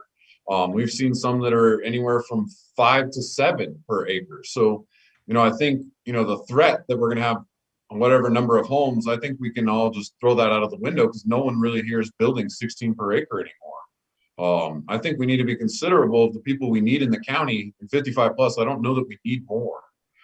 So, if we're building more homes, then more people will come here. I just don't think we need to restrict it to people that's already here. So that would be my final comment. Thank you, Brian. Lucille, did you have your hand up and wanted to make a comment? Yeah, just a couple comments. Chuck, I believe when we were discussing this, you said a portion of it is 55 and over, that it is open to younger residents. And just to your point, Brian, just so you know, we do get a lot of inquiries. People are looking for a 55 and over community because they do not want to deal with a community that has children, a lot of noise. They are looking for a retirement community within where they live. I'm just throwing that out there just so I know. We answer all kinds of questions, as you know, and that has come up. People are always looking for something specifically for their age range, retired. Thank you, Lucille. Other members of the Planning Commission that have questions for staff or applicant?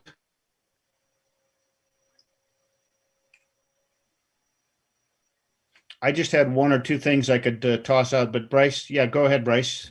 Your turn.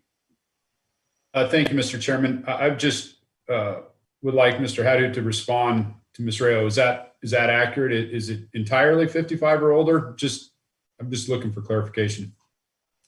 Within the rules with 55 and older, 20% has to be any age.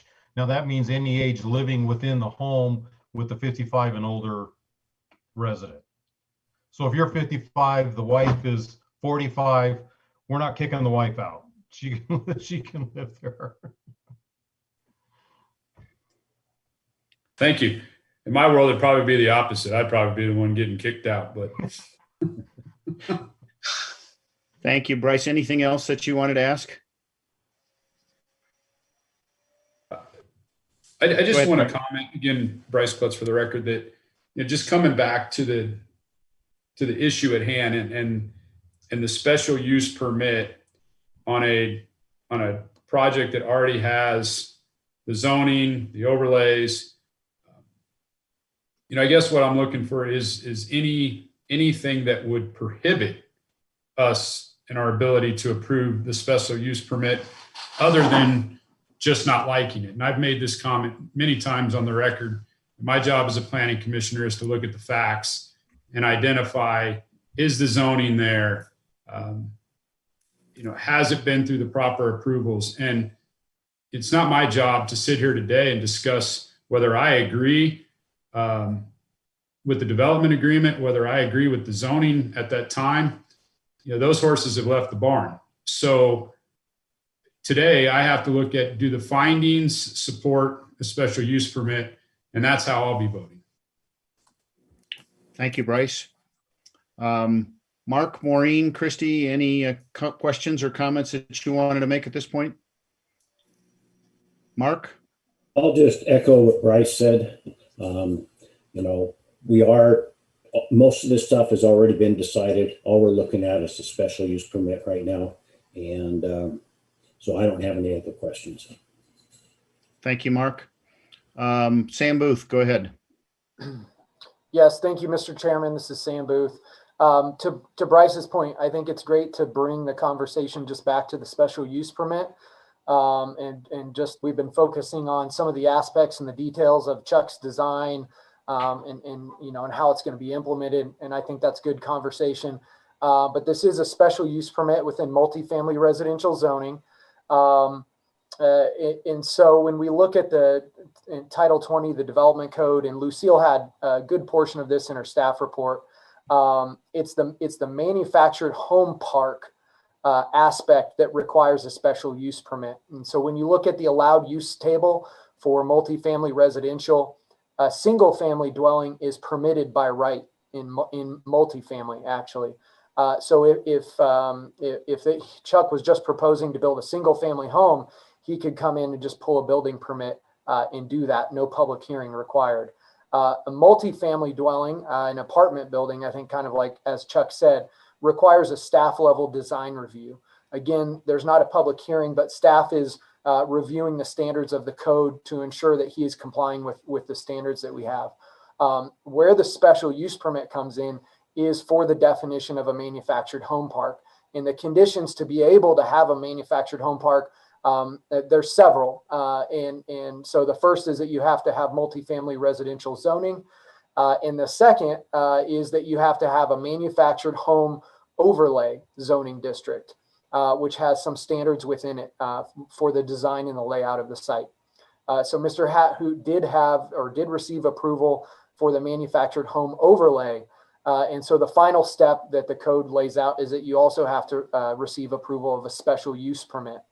So what I'm saying there, I suppose, is that what I think the conversation around the special use permit should focus on is this appropriate within this zoning district in this site specifically to have manufactured homes and within a setting that is going to be labeled a manufactured home park.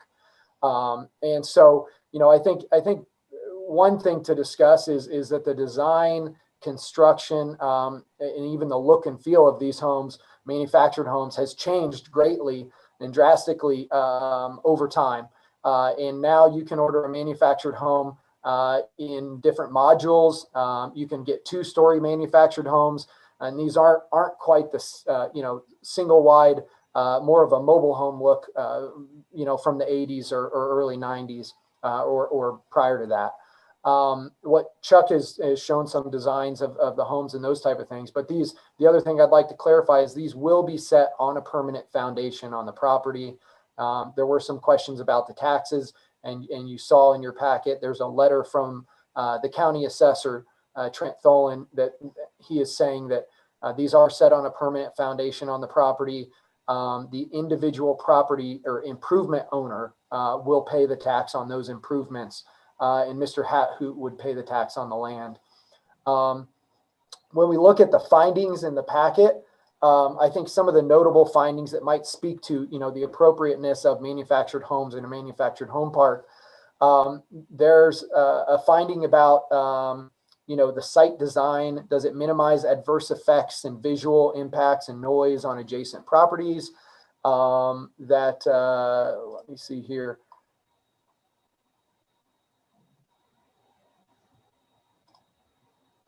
That the special use permit will not be detrimental to the public health, safety, and convenience and welfare, or have any material damage to adjacent properties. Of course, our typical findings of adequate public facilities being provided, and staff in the staff report does say that we believe that there are adequate public facilities. One of those to go along with the discussion previously is that the developers, the landowner at least, but the developer as being a successor to the development agreement is required to construct an additional 2 lanes of Muller Parkway. And so 4 lanes of Muller Parkway adjacent to the site, I think we believe is more than adequate to handle the additional capacity of the number of units here. Lucille showed you the design of the site and some of the landscaping features in there. Primarily, most of the open space that Mr. Hathoots designed on the site is at the southern end facing Muller Parkway, more of the outward facing area of the development. So it will be buffered by a bit of open space that's required by the code, some walking trails that he has in there. I believe he's going to have an iron gate fence around the entire site, and that's required by code to have it fenced and landscaped around that fence as well.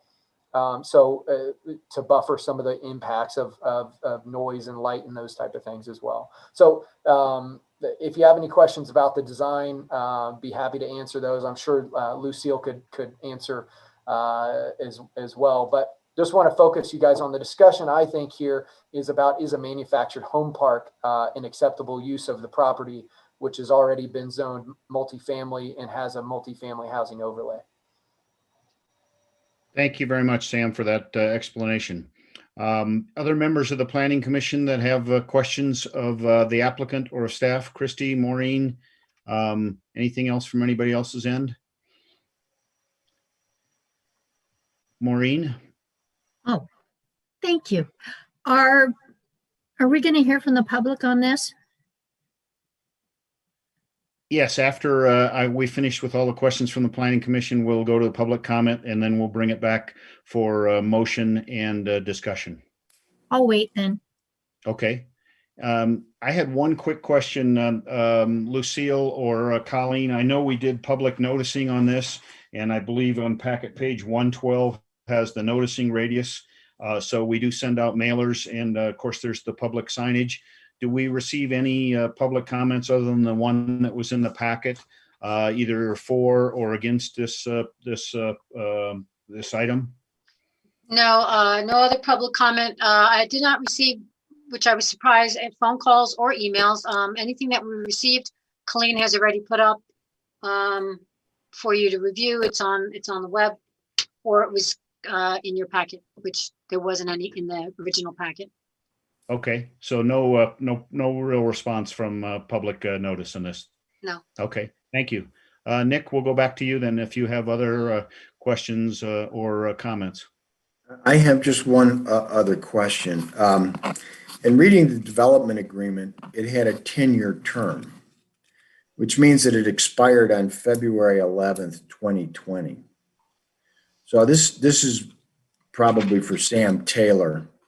Are we going to find ourselves in a situation where if this is approved, that the owner can say that the development agreement has now expired and they are under no obligation to do improvements on Muller Lane? Sam Taylor, behalf of Douglas County DAs, no, it actually hasn't expired. Unfortunately, the county got sued as under this particular development agreement, and it got extended out. So as part of the settlement agreement. To when? 2034. 2034. And Correct. they were sued by the owner of the property? Yes, at the time. I think that's correct, right, Sam? Sam, this is Sam Booth. I think maybe you're thinking of the Virginia Ranch Development Agreement. Oh, yeah, yeah. Okay, I'm But sorry. I would say there is a First Amendment to this development agreement. I didn't include that in the packet. Yeah. It didn't speak to the improvements required on Muller Parkway for this portion of the property.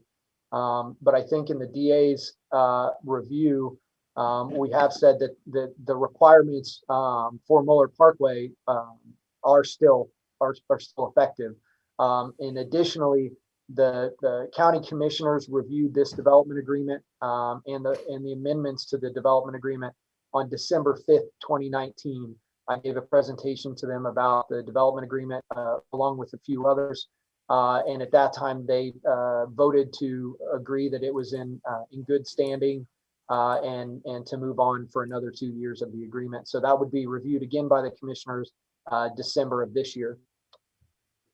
Sorry about that, by the way. So is there a formal document that says that this development agreement was extended beyond the termination date of February 11th, 2020?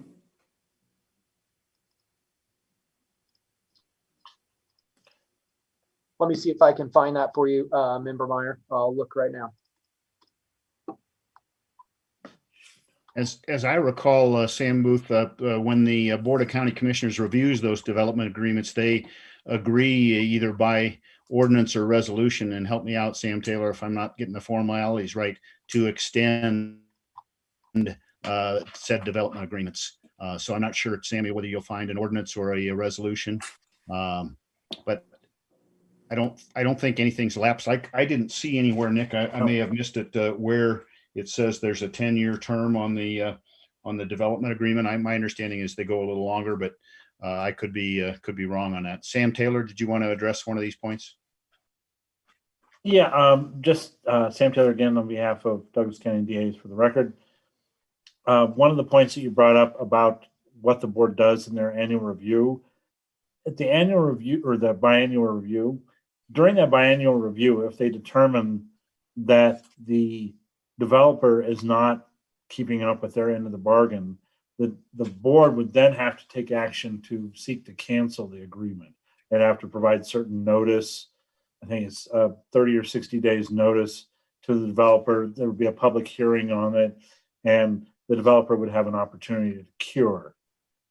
With respect to this particular agreement, I'd have to go back and look, but I'm during my review, I'm pretty sure that I did make a determination that this agreement is still valid.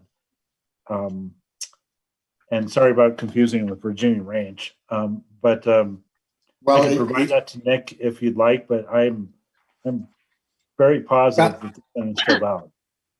Okay, well, on packet page 137, item 10, it very clearly states that the term of the agreement is 10 years from the effective date of approval. And it also states that the term may be extended by written agreement of the parties. So I'm just asking, is there a written agreement for the extension of this? Effective. Excuse me, Nick, if I read that whole thing, it says the term of this agreement shall be 10 years from the effective date of approval or until all formal obligations have been satisfied, whichever is later. So I don't think all formal obligations have been satisfied. So I think it continues in perpetuity until. I don't think that's a correct reading. Well, I'm not a lawyer, but I'll defer to Sam. Yeah, the formal obligations had to do with building Muller Parkway. And he's not done. Which are completed. Sam Taylor, all formal obligations have been satisfied. I haven't read every word of that, but I don't believe all formal obligations would have been satisfied. We've got 4.9. There's a lot of other items in there. I don't know, Sam Booth or Sam Delaire. Can you correct me if I'm wrong? Have all formal obligations been satisfied? They have not. We still have 2 more lanes to build from Pine Nut, the roundabout at Pine Nut Road, to the Virginia Ranch Canal. And additionally, Mr. Chairman, this is Sam Booth. There was an amendment, a first amendment to the development agreement approved in 2012. And that amendment was about a center median curb break in Pine Nut Road, in Muller Parkway, basically south of the roundabout to 395. And at the time, I believe Mr. Perry had requested a break in the median there in order to allow traffic to turn into his property that was yet undeveloped. And the conditions of that First Amendment say that once his property, now this would be on the east side of Muller along 395, that's zoned commercial. Once that property develops and traffic conditions require it, that center median will have to be rebuilt in order to only allow right turn in and right turn out turning movements. In the report that we presented to that was approved by the commissioners in 2019, says that the timeline to reconstruct that center median remains at year 2030. So it would also be triggered, obviously, if he develops the property before then. But if he doesn't, that agreement is still in place through 2030. Thank you very much, Sam. Thank you, Tom. Nick, anything else that you wanted to raise or follow up on? No, I think I'm good. Okay. I'll go back to other members of the Planning Commission for second questions or comments. If not, Colleen, we can have Jim Slade, I believe, wanted to comment, and we can have any other phoned in comments at this point. And then we'll come back to the Planning Commission for motion and deliberations and action. Do you have any phoned in comments, Colleen, or do you want to let Jim Slade go first? I'm going to let Jim Slade go first. I have one phone call, but she's mentioned it's for closing comment. So Okay. I would like to let Jim go first. Okay, Jim, go ahead. Jim Slade. This project's already acquired some of the approvals needed to go forward, but it still must meet all of the required findings for a special use permit. I don't believe that it does. Finding A, the proposed use at the specified location is consistent with the policies in the master plan. Staff, as usual, has cherry-picked one goal and 3 policies with which it might be argued that it agrees, though it is hard to say that it will retain the beauty, natural setting, resources, and the rural agricultural county character of the county stated in Land Use Goal 1. It does fail to meet the stated purpose of land use in Douglas County in general, which is, quote, strongly tied to the desire to preserve agriculture and open spaces. Many residents support the idea that the county should remain rural, unquote. Policy L14, in planning for growth in its communities, Douglas County should give first priority to development within the communities, infill. This is sprawl, not infill. The town's plan for prosperity states that no development outside the town boundaries will be approved until 85% build out, which has not been reached. Ag Goal 2, protect and expand open space and natural areas while allowing development that enhances agricultural uses. This is no such thing. A3, development should be designed to minimize the amount of newly created impervious surfaces. Open spaces and landscaped areas shall be encouraged. A9, protect farmland, prime farmland by discouraging development patterns that harm this important resource. Obviously, this does just the opposite. Growth Management Goal 2, direct development to areas where a sense of community is enhanced. This sprawl does no such thing. Policy G2, to designate areas for distinct urban and rural communities. This would put urban density in what is currently a rural area. G3, limited extension of urban service levels of public services to rural areas. G6, new receiving areas will be prohibited outside of urban service areas. Expanding urban services to accommodate new development is completely opposite the desire of that policy. Finding B, the proposed use is compatible with and preserves the character and integrity of adjacent development and neighborhoods. The subject parcel's boundaries with surrounding properties are zoned by percentage, 11% public facilities, 18% general commercial, and 71% A19. So no, it does not preserve the character of the area. It changes it completely. Finding C and D regarding the project's impact on traffic, both in its neighborhood and surrounding streets. This dense project will negatively affect the nearby Muller roundabout as the so-called bypass and approved developments are completed, as well as the intersections at the lights on 395 at Muller and Grant, and the traffic on 395 through the towns. Regardless of other prior approvals, This request must meet every one of the required findings for an SUP. Since it doesn't, you must deny it. Thank you. Thank you, Jim. Anything else, Colleen, that we might have gotten? We'll save the one who asked their comments for closing public comment to closing public comment. We do not have any other calls right now. Okay. If something would come in, we can make a pause maybe in the future deliberations. But I think we've well noticed that we did want to offer public comment at the individual items. So I'm sure people have had an opportunity. We'll bring it back to members of the Planning Commission now. If you have other questions or comments that you'd like to make, we can do that. And then at the appropriate time, we'll go to a motion in discussion on the motion. Maureen, I saw your hand up. Yes, question, which I don't know if it's Sam Taylor or Tom or Sam Booth. With regards to the annexation process, that would go from the town of Gardnerville to the Planning Commission, or the town of Gardnerville to the Board of Commissioners? Yes, Maureen, this is Sam Booth. So the process for the annexation is that Mr. Hathoot has to apply to the town of Gardnerville for that. And I think he said he's on their agenda for the April town of Gardnerville meeting. If approved by the Gardnerville Town Board, I believe that they'll form a resolution of approval of that annexation. They'll pass that then on to community development, and then community development staff will draft an ordinance in working with the DA's office, and that goes on to the Board of County Commissioners. So the annexation just goes from the town to the commissioners, doesn't come to the Planning Commission. Okay. Thank you. Thank you, Maureen. Other questions or comments from members of the Planning Commission? I have a comment, but I'll wait. Okay. I'd be happy. Sam Taylor. Yeah, I just wanted to clarify one thing relative to the Perry agreement and the termination. Quite frankly, it doesn't really have that much effect on whether or not a special use permit should be approved. The only application that the development agreement has is whether or not you need to build 2 additional lanes plus a sidewalk, curb, and gutter adjacent to this development.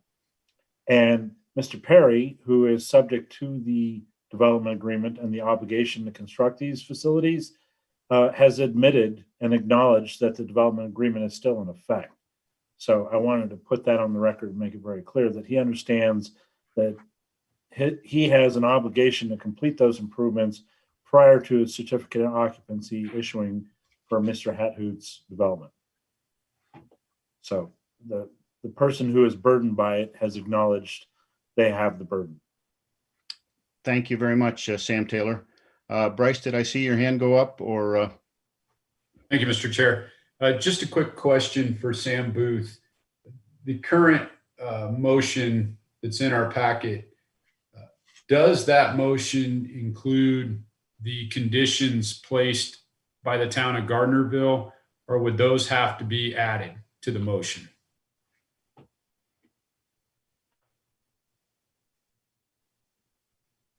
Yes, it's our intention that that would include the town of Gardnerville's condition. Lucille, do you know if we specifically have a condition speaking to the town of Gardnerville?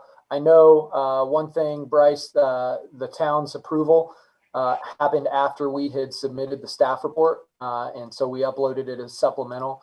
But Lucille, I think, is Bryce's comment correct there? Maybe we need to add a condition. Oh, it's in there. So Me too. thank you. I was just, Thank you. someone beat me to it.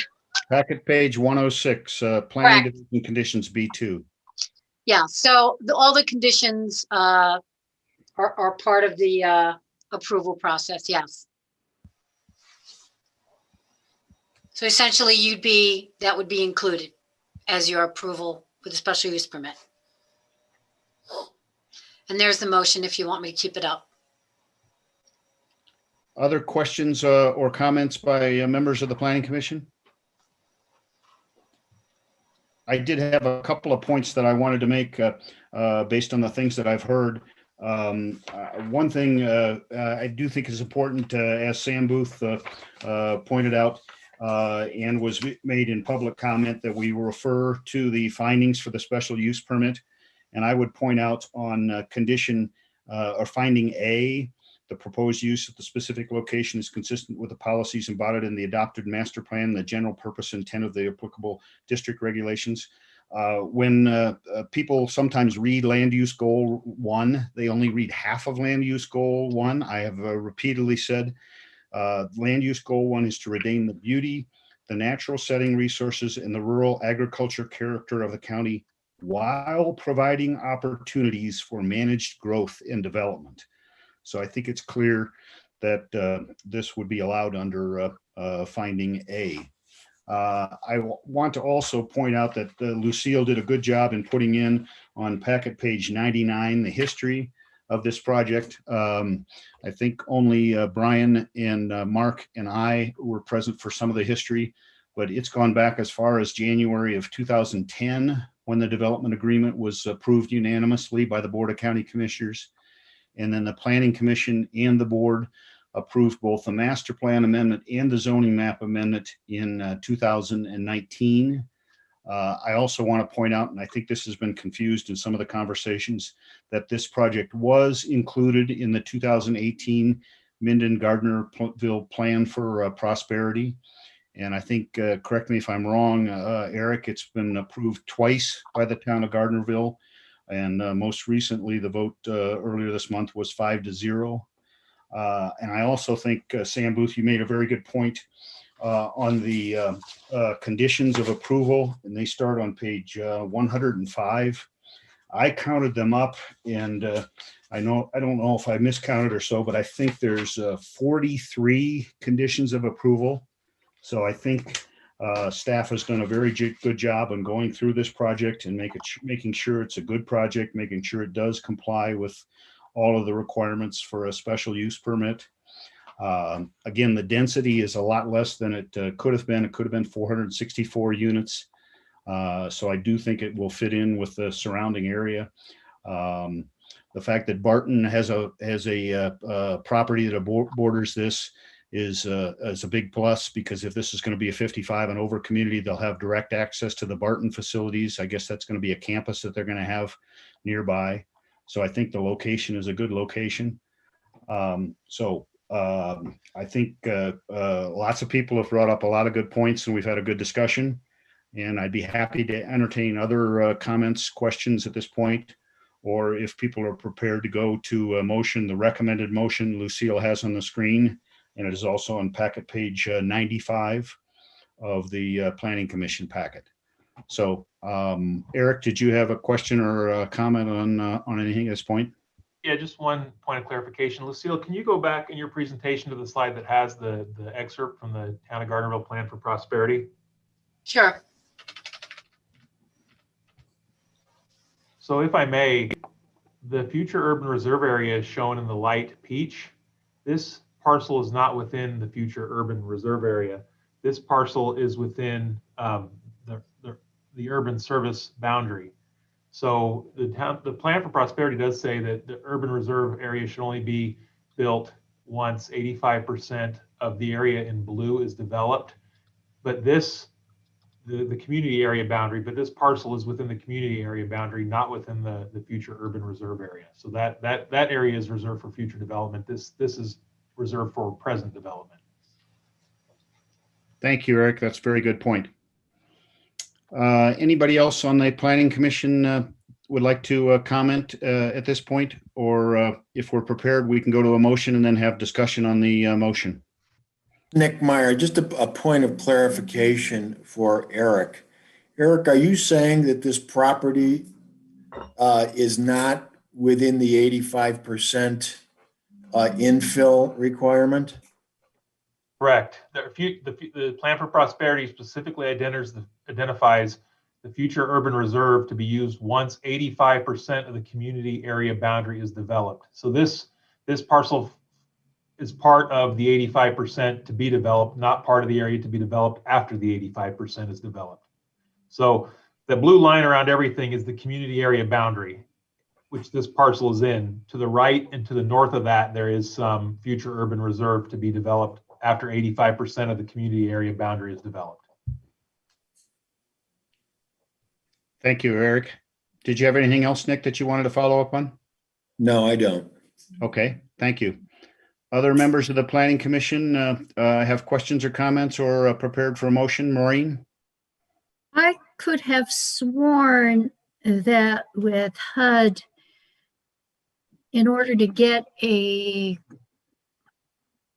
qualification denomination for senior housing, it would be 80% over 55 and 20% under 55. I did not see anything that it's making accommodation for younger spouses or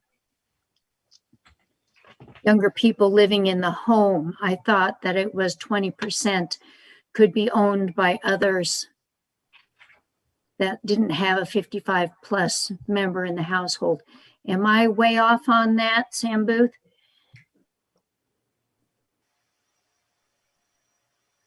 Honestly, Maureen, I'm not familiar with the 55 and older requirements through HUD. I think I had heard Chuck mention that 80% and then 20% could be without not being 55 and older.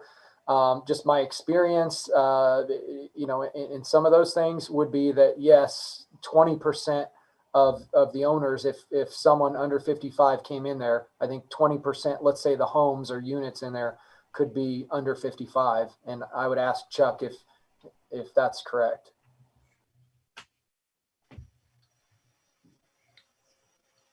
Chuck, can you comment on Maureen's question about the 80-20? And that's just a HUD rule. That's nothing that is applicable to county. Well, that's what, excuse me, I had a meeting with the Nevada Manufactured Housing Division, and that's what they said.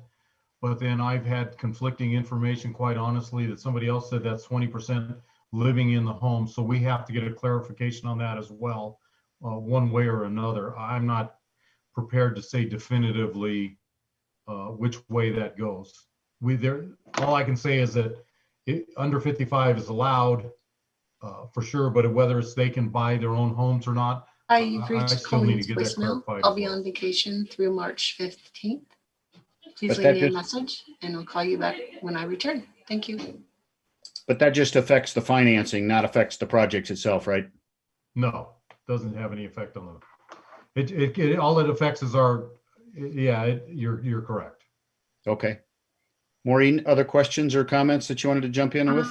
Yes, and getting the clarification on the 80-20 is important to me. It's putting a tot lot in there if we're not going to allow people that are under 55 to own a unit here.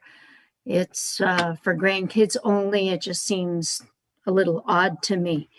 And then another comment, and it doesn't have to be responded to at all, is it's been emphasized by the applicant that this is not an affordable project, but steps have been taken to ensure VA FHA financing and with the 99-year lease program to make sure that the project stays lower cost and more affordable. So it seems a little bit of a conflict to me in that. And I do want to thank our other planning commissioners for their excellent comments. I take Brian's comments to heart with regards to what kind of housing we need. And also Bryce's, that I can't put on my policymaker hat. I have to go by what the restrictions are for the planning commission, which is a special use permit. Thank you. Thank you, Maureen. Anybody else on the Planning Commission? Christy, go ahead. I just looked up on the HUD website and it says at least 80% of the units must have at least one occupant who is 55 years of age or older. So that would be your answer, I believe. So they would allow the others, but at least 80% have to have one occupant at 55. Thank you very much, Christy. Appreciate that explanation and your ability to get that quickly. Other people on the planning commission want to discuss this, or we can make the motion and then we can have discussion on the motion.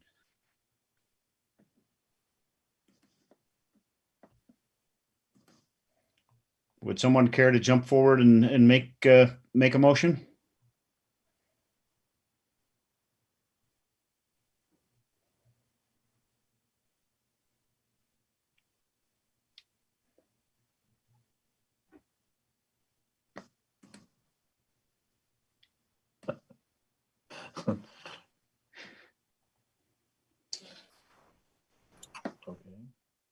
We're all thinking. This has been a very thoughtful discussion. I agree with you, Maureen. Everybody has made very good points. I would just remind people that you can make a motion for, you can make a motion against. We need to have a affirmative action on this. I hope people recognize that there's going to be differences of opinions. There's going to be viewpoints that are on all parts of the equation. So I wouldn't hesitate to jump right in there and recognize that we don't all vote on the prevailing side either way. Bryce, go ahead. Thank you, Mr. Chairman. After hearing public comment and after listening to some clarifications by staff in the town of Gardnerville, I'd like to make a motion to recommend approval of DP 20-0320, a special use permit for Jack Hathoot, representative for Stone Ridge Communities LLC, owner James J. Butch Perry, based on the staff report, required findings, presentation, and public comment. Thank you for the motion. Bryce, is there a second to the motion? I'll second. Maureen seconds the motion to recommend approval of the special use permit. Is there discussion? Again, I would remind members of the Planning Commission bylaws, and I'll read this. I know I've read this before, and I hate to be repetitious, but this is under section 6.3, discussion, closure, and question. After a motion has been seconded, any member may discuss or comment on the subject or the motion. The chair will recognize members of the Planning Commission desiring to speak, beginning with the motion's maker, and will protect each speaker from disturbance or interference. And then this is the key point that we've been asked to do repeatedly. Individual members are encouraged to discuss their views of the evidence and why they are going to vote for or against the motion. If findings of fact are required for approval of an item, members are encouraged to individually discuss proposed findings, but at a minimum, discuss those findings that she cannot agree with. When no member wishes to discuss or comment further, the chair will call for a vote on the motion. So it's appropriate to make your comments at this point, or as we vote, you can certainly interject your comments on the individual findings of fact. So is there discussion on Bryce's motion? Seconded by Maureen. And Bryce, you do have the opportunity to comment first on your motion, but we don't hold anybody to obligations of making speeches on for or against.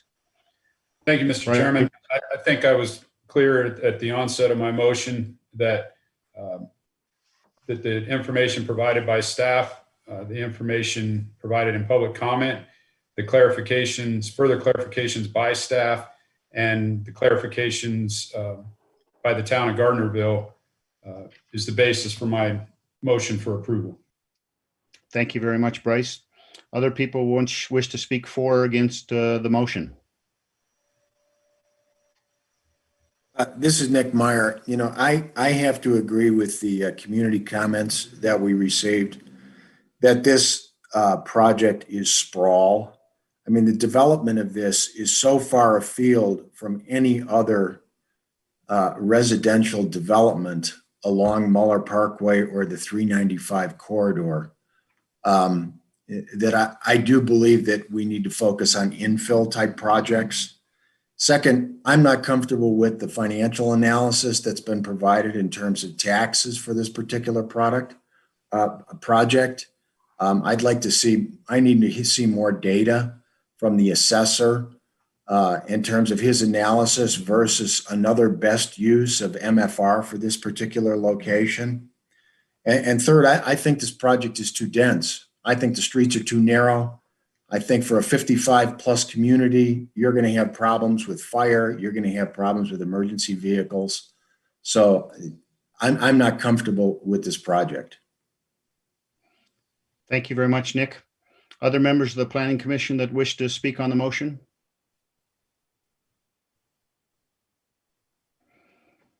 If I could just make a brief comment, I think I do agree with Bryce. I think it's been laid out very well. I do really place a lot of emphasis on what the town of Gardnerville has done and said, and it is following the plan for prosperity.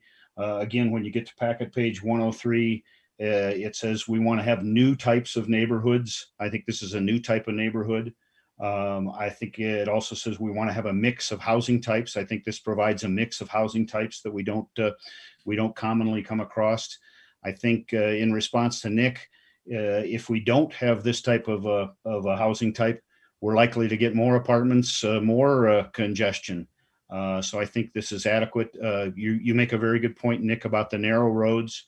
My only response to that would be that people are going to have to buy these properties. If they don't like the narrow roads, then they're not going to buy the properties.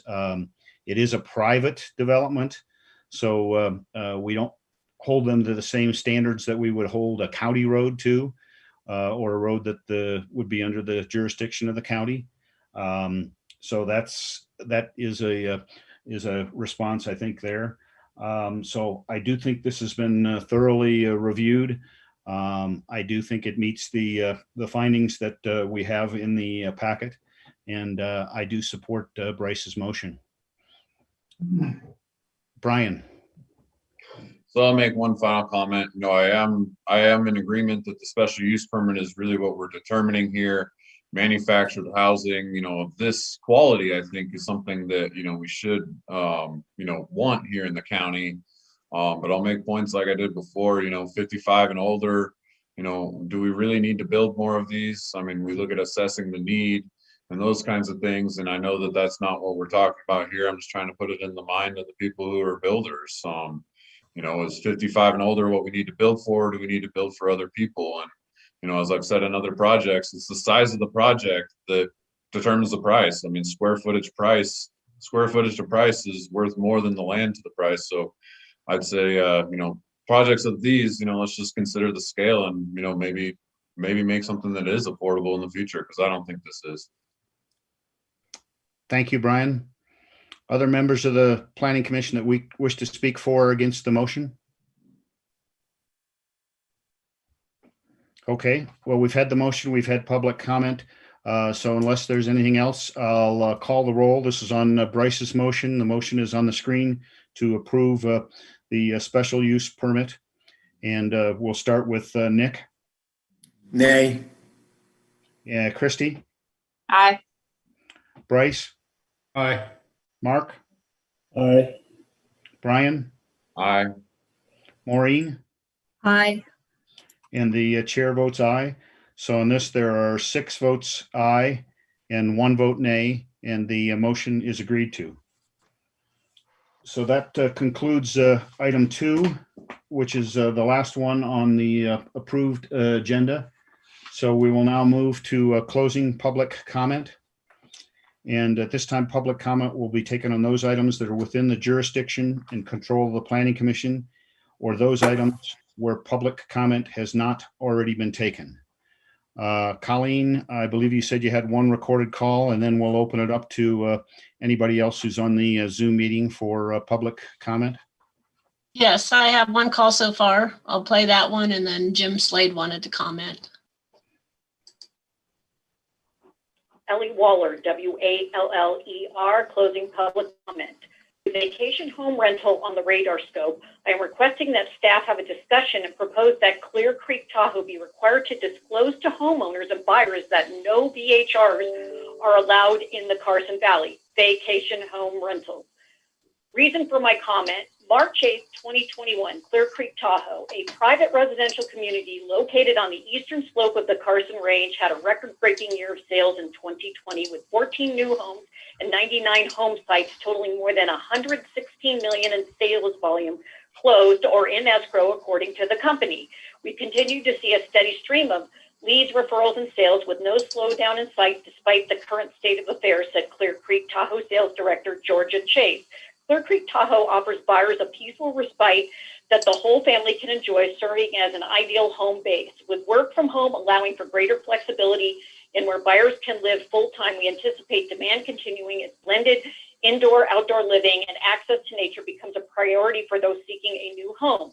Clear Creek Tahoe Community is latest real estate release is the debut of 33 mountain estate home sites ranging in size from half-acre to 2-acre, priced between $585,000 and $3,525,000, and resulted in the reservation of 31 lots within a few days. The development continues to invest in the member offerings slated for completion just in time for the fall 2021 season construction underway on the Clear Creek Clubhouse.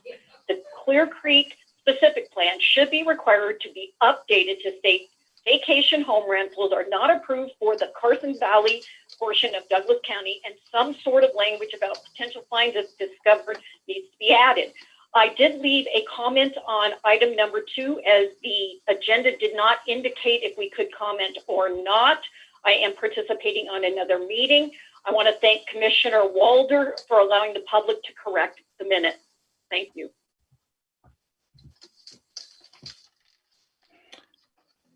That's the only phone call. So if you would like to, Mr. Slade, if you'd like to go. Okay, Jim Slade. I agree with Chairman Walder's comments earlier about that an abundance of caution should be used in considering whether or not an open meeting law has ever been violated. Unfortunately, that's not always been the case. On any OML issue before the Planning Commission or the board, I believe that a deputy DA or the board themselves should specify exactly what sections of the OML has been violated, not just a generic belief that perhaps it was. The OML is clearly spelled out in NRS Chapter 241, and it needs to be identified exactly what was violated. Neither Deputy DA Taylor nor Deputy DA Doug Ritchie, who was on today's meeting, still on today's meeting, did that today. Mr. Ritchie, of course, does the OML training for the board, the planning commission, and other public bodies. So I was disappointed that that wasn't addressed today, and I would still hope that it would be at some point. You know, it shouldn't really be that difficult. The open meeting law tries to be quite clear, although it's always open to interpretation. So I'm still hoping for that. I would like to point out that the map that staff showed on page 101, the same one that Mr. Nielsen referenced a few minutes ago, is incorrect. And it is inconsistent with the maps on page 97. It shows that the property northwest of the subject parcel in item number 2 is receiving area when it is actually community facilities. So that needs to be corrected. And I feel like I should mention that even though I don't know Member Klutz very well, I do know where he lives now, and I seriously doubt that he would ever be looking to move into a manufactured home community, just my opinion.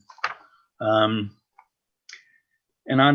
when a recommended motion is made, and the recommended approval is based on, among other things, public comment, it seems like whenever public comment is unanimously opposed to the idea, the proposal that is being put forward, that should not be included in the motion, that approval is based on public comment whatsoever.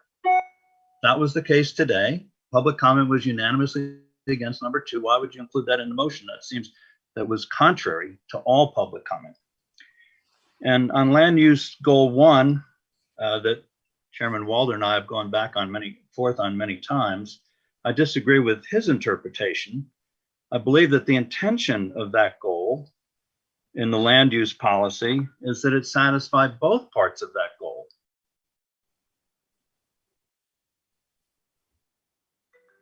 Time is up. Colleen, did we cut Jim off because of his time? Correct. Okay, I apologize, Jim. You spoke very clearly and deliberately, and I hope if you had an extra comment or two, you can feel free to include those in the written public record. We don't really want to be too arbitrary, but Colleen's following the rules. Other public comment, Colleen? No, I don't have any other public comment at this time. Okay. If there's no other public comment, then before we adjourn, I do want to thank all of the members of the Planning Commission for their good preparation for this meeting and their good participation in arguments. I want to thank the staff, Lucille, Sam, Booth, Jeremy. I know you were helping us in behind the scenes, Tom Delaire. We appreciate all your good work. The clerk's office always does an excellent job with keeping track of what we're doing. So we do appreciate the good work of the clerk's office. And we thank the members of the public who participated in the meeting today, either on the Zoom call or calling in or watching on our public channel. So if there's no other comments from members of the Planning Commission, then I thank everybody for the good work. Eric, I forgot you. Thank you very much for your contributions to this effort. And we also appreciate the good work of the SOSU TV and the other people behind the scenes. So thank you very much. And with that, at 3:12, I'll adjourn the meeting of the Planning Commission. And thank you very much.